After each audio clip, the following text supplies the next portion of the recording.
So what is up, guys? Nick here, helping you to master your technology. OnePlus 6 review after 1 week. Now, I've been using this phone for a full week, SIM card in the device, and really heavily each and every day, and I've really been enjoying it, and we're gonna really break it down here. I am ready for a full review here, and this is gonna serve as my standalone review. I still have some camera stuff to do with this device. I also still have to do some, comparisons with the 5T, for example, the Note 8. I got some other videos coming on this device, but this is the review here. And let's begin by talking about that design. Now, on the front of the device, the first obvious thing we're going to talk about is the notch. The notch is at the top of the OnePlus 6, but this notch doesn't really cut into your video, and it doesn't really cut into text when you're reading on websites and things like that. So it doesn't really flow with the screen. It's just kind of a cutout at the top that, just gives you a little more screen on the right and the left where you would pull down your little toggles tray up there. Now, also, we're going to talk about the fact that this only has a single speaker at the bottom, but it does give you a headphone jack. It also gives you USB-C and, like I said, a mono speaker here. It does have a microphone hole there as well. And off to the left side, you do see yourself a SIM card tray. We also do have the volume rockers. And on the right, we do have a silent switch, as well as the power button that turns it off. Now, they did move the silent switch, like the switch to move the vibrate, silent ringer. They moved it from the left side over to the right side. No problem. It really hasn't bothered me at all. And actually, I kind of like it better on the right side because that's where you're usually going to be hitting the power button, changing your volume.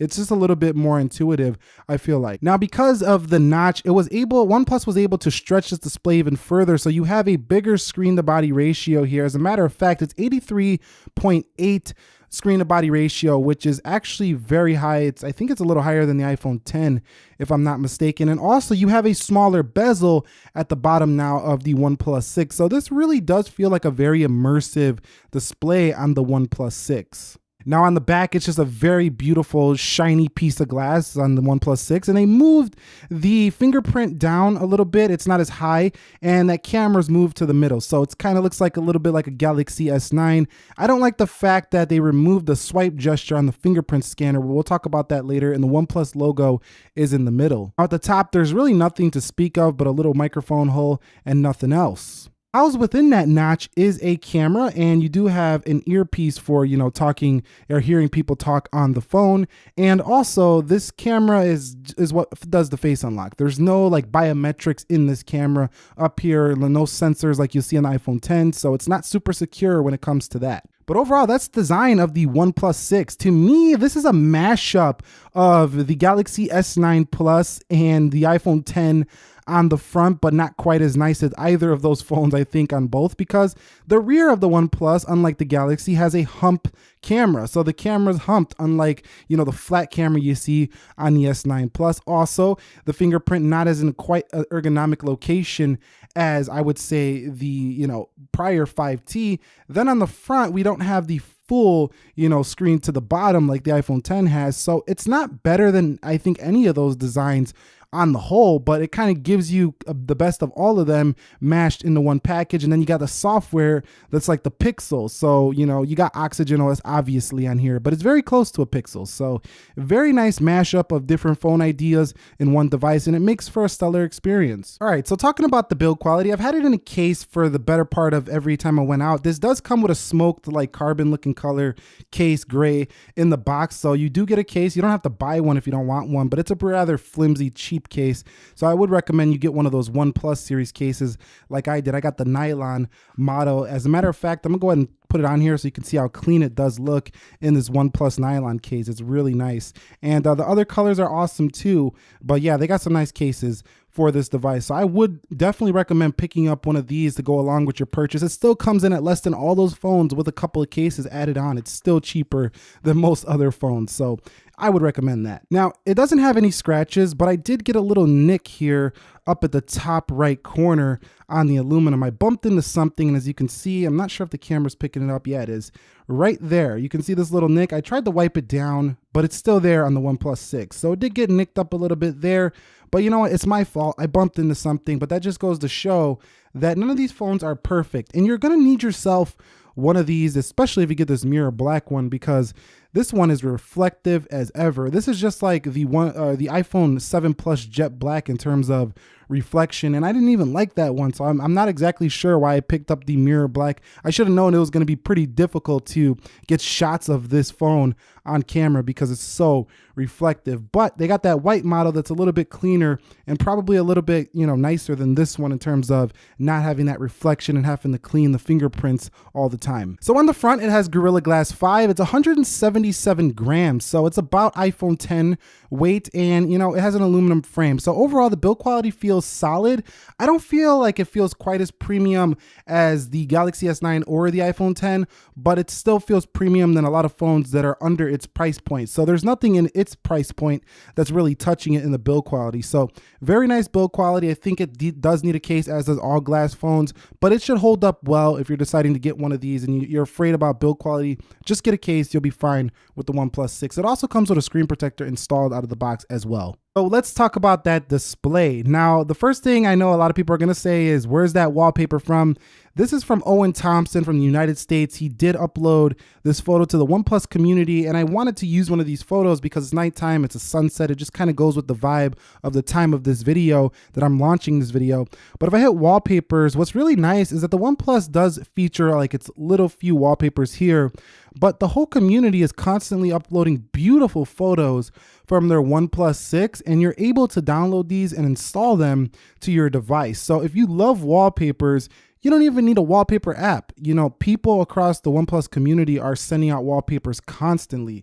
So that's an awesome feature to have for this device. But back into the display, we're talking about a 1080 here by 2280 pixel resolution, 19:9 aspect ratio, and 402 pixels per inch. So what does that mean? That means you basically have a full HD panel with a newer aspect ratio that's different from the past OnePluses. It's very close to the one you've seen on the 5T, but I'm talking about like the OnePlus 5, the 16:9 displays. Now this display also does have very good viewing angles, and it gets very bright, easily legible outdoors. Now, one area where it doesn't quite seem flagship is its sharpness. It's not at the level of the panels that you'll see on the Galaxy Note series or the Galaxy S series. Those panels are sharper than the OnePlus 6. So, but you do have screen calibration modes in here, allow you to change it between sRGB, DCI-P3 adaptive modes, and custom colors to your liking. So this is a really awesome feature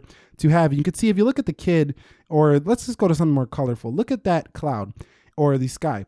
Now you can see how it's just changing that temperature of color. So depending on what you like, you're going to be able to find it here for the display. Also within this display, you have a reading mode that turns this display black and white for when you're reading, and basically you can pick any app that you wanted to do that in and it will turn that color. For example, if I put a PyGeek, a newsreader app, and I go into a PyGeek, it's going to turn the whole display black and white. So this is a nice feature for people who want to kind of have a little e-reader on their smartphone, and then when you come out of it, it will turn right back to the color mode. Hopping back over into display settings, you can see you also have a night mode, which is basically what every phone has now, that allows you to cut out the blue light at nighttime, and that's about it. Also, the notch display you can hide, so if we come home, you could see it's hidden. It's a lot cleaner.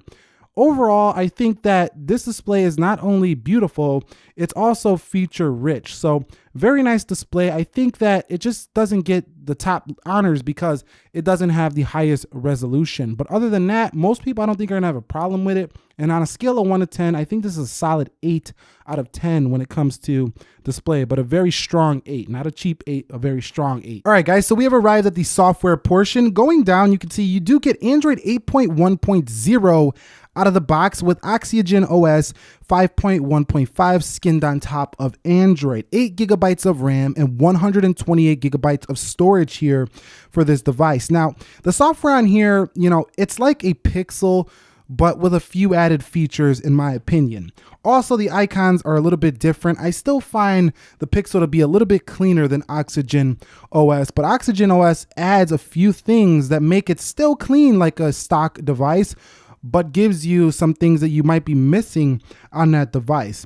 For example, if we go into gestures, or not gestures, buttons here, we go to navigation bars and gestures. You have navigation gestures, which is something you don't have on the Pixel. You can hold in the middle and swipe through your applications and then swipe away. Now, if you're in the application, let's go here, and then you swipe this way, you can go back, and then over here, you can go back as well. So going into settings one more time, let's check out this software a little bit more. You also have things like hide the navigation bar. So if we go into buttons again, you can just hide the navigation bar when you're in applications if you prefer to have your toggle keys. This is something I wish the Pixel had. Now you can also leave it at fixed if you just like your buttons the stock way they've always been. And I mean, just look at these features. Home button features here. You have turn off screen, voice, open shelf. I mean, there's so much going on. If we go into double tap action, you can do things here. You can custom assign things. I mean, this is stuff you could only do on a CyanogenMod based device back in the day. So let's go down. You can see your back button has options as well. You could change the font, but there's one thing here that I don't like about the OnePlus. They removed that swipe to pull down your notification tray. I don't get it. Like, why would you remove that? That's so nice of a feature, especially on these ergonomic fingerprint locations where you don't have to, bring your thumb up. I just don't get why OnePlus removed that, but I'm sure that's going to come back in a future update. Now, status bar. One thing I also don't like is the fact that there's no battery percentage. OnePlus claims they're going to bring that to the next update as well. So I don't have it yet, but no battery percentage. You still have to do like on an iPhone 10 where you have to scroll down to see your percentage. I don't like that about this device, but I do like that you can go ahead and change your battery style to like a circle, or you can hide it if you want. So that's cool. You can also display your network speed. And then if you scroll down, you got your basic device settings. We're not going to talk too much about those. And then just the personal stuff down here. So this phone, while I think it's clean, it can be complex as well. Software though is stunningly smooth, very fast. There's just like no lag on this phone, no matter what you're doing. I know a lot of people say, well, swiping's not going to show no lag. Well, we can go into some applications and you could just see the blistering performance of the OnePlus 6. Everything just runs extremely quick no matter what that application is. It just works, the OnePlus 6. So really love the performance you get here. Snapdragon 845 with 8 gigabytes of RAM. Definitely not going to choke this phone up. So those people who are doing a lot of things at once on their phone, multitasking a lot all day, they're fast people, you're going to love this phone. It can definitely keep up with you. And this whole marketing thing on the box, the speed you need, that's actually quite true. That's not just some marketing mumbo. That actually is true. This phone has definitely got the speed you need. All right, so let's discuss that camera. We're talking about a dual camera here, 16 plus 20 megapixel sensor. And this device does have a nice large sensor, actually larger than a sensor in a lot of other devices. 1/2.6 inch is a pretty nice size. You also have a f1.7, so pretty good in low light. EIS and OIS, a first for the latest OnePluses. They had it on one of the older devices had OIS, but it's back here for OnePlus 6. And you do have your typical 1080p 60, but you do get 4K at the 60 mode as well. So that's really nice to see at a device at this price point. That's something you don't see at most mid-rangers, is 4K 60. And that can be the selling point here over other devices if you're into video. Now, photo here, we do have the ability to go to some easy resolutions, 19:9, which is the full device. You also do have the 4:3, which is your standard high resolution shot. And then you have the 1:1 for Instagram sharing. Now, this software, as I mentioned in my detailed camera review, I want you to check that out if you really care more about the camera. I give you more details, show more samples. Link up above, link down below. Very clean software. And like I said, I already did a detailed camera review on this, so I don't want to go so far into that here. We'd just be wasting time because I already did that. Check that one out. But check out these samples if you don't have time to do that, and you can make the decision for yourself if this camera is worth it. But for video, you want to check out my detailed camera review.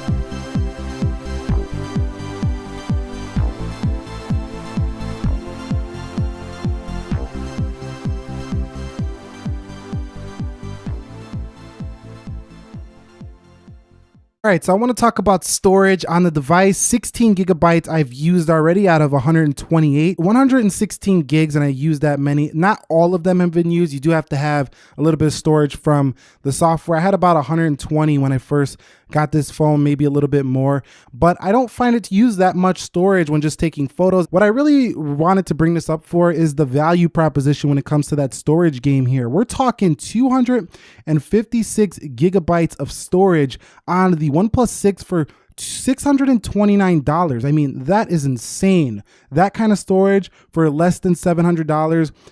iPhone for 256 gigs. Let's talk about that because it's one of the only phones that offers that. The Galaxy S9 Plus, both those phones at 256 gigs is going to be around $900 or so, maybe even more. So this is a fantastic value when it comes to the storage you're getting for the price. All right, so talking about the battery life, right now I sit at 60%. I've been using this phone for a few hours now. I was using GPS to track my cycle ride earlier, and that was eating through the battery. But I don't have any screenshots of my actual usage, but I can tell you my experience with it so far, and it's been pretty good. You know, it gets me through the day, but really the standout feature is dash charging. We all know that OnePlus 6 is shutting it down when it comes to the speed of charging. Same with all the other OnePlus devices before it.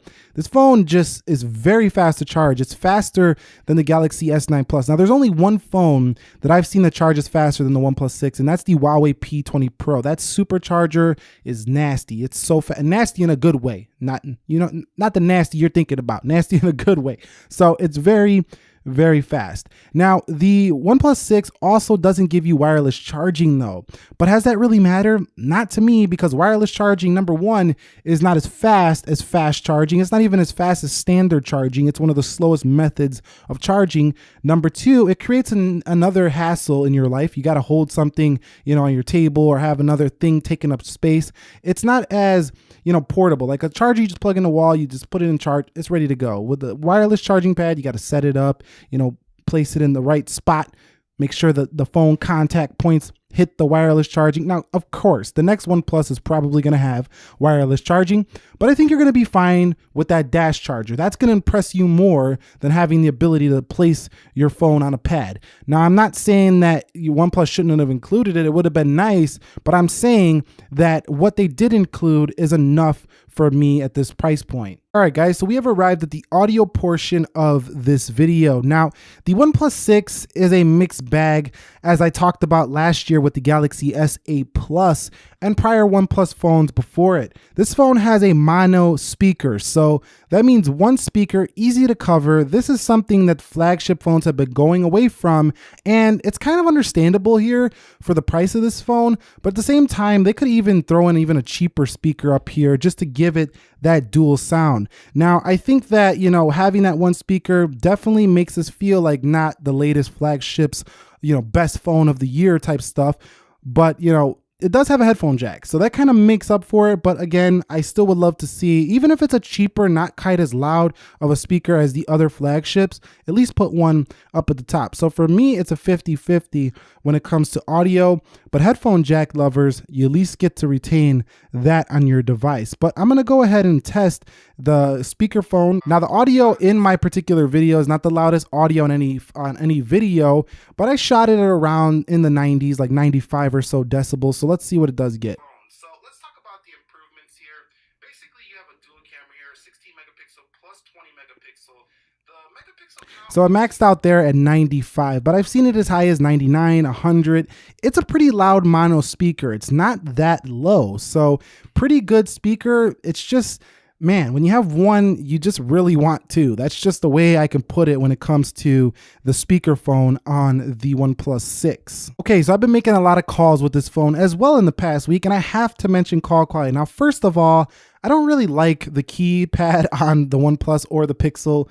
The stock keypad, I just think it's too small, the numbers. I wish they'd make those numbers a little bit fatter, a little bit larger, because not everybody's gonna dig these small numbers. But anyway, that's a personal thing. Right here at the top, I wanna tell you that the reception has all the band support for the US, so it's been on point. Haven't lost signal nowhere. Very solid performer when it comes to its network reliability and signal strength, as long as you're using a GSM network, which is what this phone does support. Now, in terms of the actual quality in the phone call itself, here is where I had a problem. When I was actually in the phone call, a lot of people would say, "I can't hear you, man. I cannot hear you. Hello, hello. Hey, are you there? Hello." I'm talking. Hello, you know what I'm saying? Yes, that happened quite a few times here on the OnePlus 6. Now, OnePlus is actually aware of the phone call sound issues, and they're going to be fixing that, they claim, in the next update. But I do have to mention, more than any other phone this year that I've reviewed, this phone has been one of the worst for phone call. Unfortunately, I can't give it a great phone call experience based on what I've seen so far. Also, the speakerphone, people have been having troubles hearing me as well. So the microphone that you're going to talk in down here might not be the best. So if you're that type of person who makes phone calls a lot and you rely on this application a lot, which is a lot of people, you know, this might be the deal breaker. I'm gonna be honest with you straight up. If you want the best phone call quality, you do not want the OnePlus 6. So this could be a deal breaker. But don't get me wrong. I don't want you to get this belief that it doesn't work. I've been able to make phone calls. I've been able to talk to people. I haven't had a lot of dropped calls, nothing like that. It's just the quality itself overall. So on a scale of 1 to 10 for the phone call quality, it gets a 6 out of 10 in my book. So that brings me on to the text messaging experience. Now it comes with the Google keyboard out of the box, which I love. I think it's going toe to toe with the iPhone for the best keyboard on the planet. But actually, personally, I would give Google Keyboard that crown because it gives you swipe, and a very accurate one nonetheless. Now, I bring this up because a lot of phones like the Galaxy S9 Plus, the S9, for example, have curved displays. OnePlus gives you a flat display, making it easier to type. However, the 19:9 aspect ratio is slightly more narrow typing than the 16:9. So if you're coming from like a OnePlus 3, 3T, OnePlus 5, or you're coming from like an iPhone 6 Plus, phones like that, they're wider, they're gonna feel more comfortable. You're gonna have to adjust your palms to this. Is actually better for the one-handed typers, and you do have the ability to move this keyboard off to the right in a one-handed mode, as you can do in any Google keyboard. So that's nice to have there on the OnePlus 6, but you don't have any one-handed mode for the whole system, so that kind of sucks. But at the same time, because you have that 8 gigs of RAM, the Snapdragon 845, texting never lags. Like, you can type as fast as humanly possible and this phone will keep up. So the texting experience overall has been great. So a couple quick notes before we get into the conclusion. This does support Bluetooth 5.0, which just makes everything faster when connecting to Bluetooth handsets and devices, and it's been very reliable in my experience. It also has AGPS, GLONASS. It does have BDS as well as Galileo. So what that basically means, that mumbo jumbo, is GPS worldwide should be pretty accurate no matter where you're taking your OnePlus 6. So that's a great thing if you're a traveler with this device. And also, this doesn't have a water resistant rating, but it does give you active noise cancellation if you are using a dedicated microphone with that 3.5 millimeter headset jack. So also, I do want to mention the 3300 milliamp hour battery on this device, because we talked about battery, but I didn't actually mention the size of the cell. And that's it. You know, when it comes to the specifications, I just want to clean up a few towards the end of this video. Let's get into the final conclusion. All right, so the OnePlus 6, the final conclusion is in. Is it a flagship killer? And the answer is no. The OnePlus 6 is not a flagship killer because it does a lot of things that all these flagships do, but it doesn't do any of them better. Let me explain. It has a display on the front that's very similar to the iPhone X with its notch. It can hide the notch like Huawei did with the P20 Pro, so it copied there in my opinion. On the front, because it has gestures, again, it feels closer to an iPhone X than any other Android phone before it. Flip it over to the side, you have a silent switch, again, like an iPhone experience. On the back, we get a jet black-like color on this device, and you also get a glass build like a Galaxy S9 Plus. Has the feel of an S9 Plus, and the back camera almost looks identical. But it doesn't have a flat camera design, so it's not better again on the design on the rear. At the bottom, you do have a headphone jack, something that you find on the Galaxy as well. On this device, you don't have water resistance, which definitely takes it out of contention as the best phone you can buy, because there's no water resistant rating for this device. And then you have software that closely resembles what you're going to get on a Google Pixel 2 XL with a few add-ons that are supplied by Oxygen OS. And it gets software updates more frequently than a Galaxy, but definitely not longer than an iPhone. So again, if you think about everything I just said, all of these features are close, but none of them reign supreme over the top, flagships on the market. For example, the software to me is not as great as the Google Pixel software, so it doesn't win over that. It doesn't kill the Pixel there. But I think it has a better overall design in terms of the way it feels in the hand. It's more comfortable to hold. It has a nice design display, but again, a lot of people argue because it doesn't go all the way to the bottom, the iPhone X is the win there. Its camera tries to be a slow-mo feature. It has a 480p FPS, but it doesn't go slower than the Galaxy S9 Plus, and it can't win in the low light department. Like I say, the OnePlus 6 is a mashup here. It's a mashup of many. It's a jack of all trades, but the master of none. However, at the price point, it's the master of value. It's the best phone I think money can buy right now as the recording of this video for the price you're gonna pay. As a matter of fact, if you're looking at a $250, $300 phone, skip that out, get an extra $250 and buy the OnePlus 6. And that's all she wrote. It's a really good device for this price point. Anyway, that wraps it up for me. What are your thoughts on the OnePlus 6? Did you get one? Are you picking one up? Also, I want to mention great accessories are available for this device too. They also came out with their new little headphones, their little $70 Bluetooth headphones. I might review those if you guys want to see them. And let me know your thoughts again. What do you think? Is the OnePlus 6 worth it? Are you picking one up? Do you have one? Are you watching this review on your OnePlus 6? Do me a favor, click that like button for me. Subscribe if you haven't already. Nick here helping you to master your technology. Be sure to be well. Thank you very much for watching and peace.